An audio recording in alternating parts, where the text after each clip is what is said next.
When working with Polarion documentation, we can create additional requirements very, very quickly and easily. In this document at the moment, we can see that we have our introduction and we have our requirements that are listed. I'm going to add in an additional requirement. I can do this by hitting the Enter key whilst already on a requirement that we can see there, and I can then just start typing.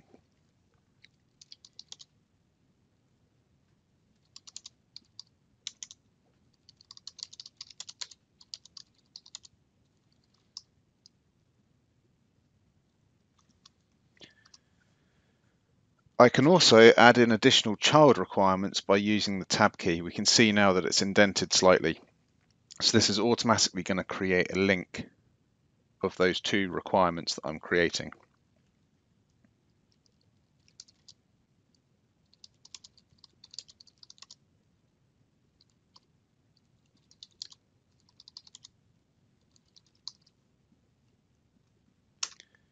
Again, I can create another child requirement by using the Enter key, and again just continuing to type my requirements as I'm going along.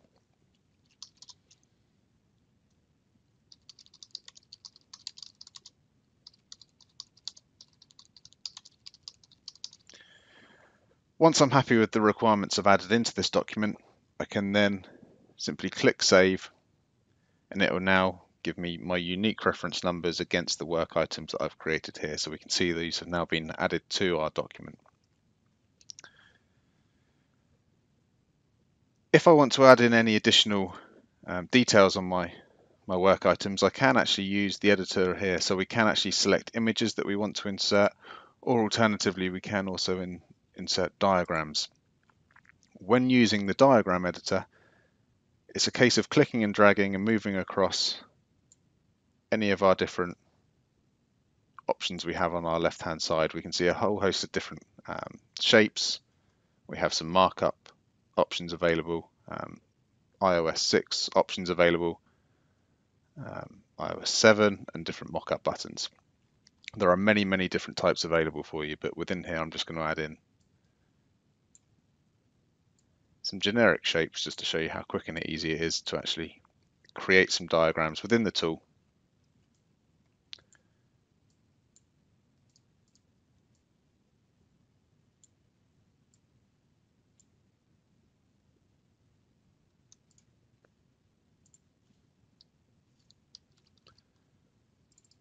We can also add in additional text.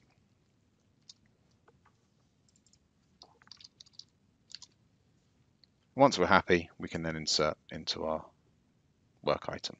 So we can now see this included here.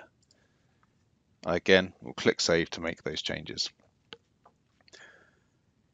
When working with documentation, not only can we make changes to our requirements that are stored within the document, add in diagrams like we've seen so far, we can also make changes to the configuration options available to our document. So currently we can see in the background we actually have our work item reference number, we have a descriptive field being shown, and we also have our severity field being shown. But we can actually select what fields we want to use and show within our documentation. So if we wish to add in any due dates and we wish to see those within our document, we can add those. If we want to add in any created by dates, we can do so. And we can make changes to say whether we want this to appear in the sidebar, or if we want it to appear within our document, or if we want to have it appear in both. We also have the additional option to show those field values as a table at the end. I'm just going to set this for now.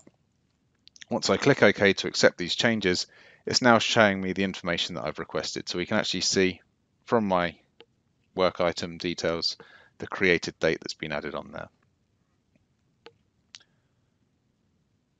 So that is how quick and easy it is to make changes to our document and configure these however we want. It's worth noting that you can actually make changes to that configuration on a document-to-document basis. So if you do have information you want to show in one document, but not necessarily in another, you can make those changes, and it is very flexible to allow you to do that.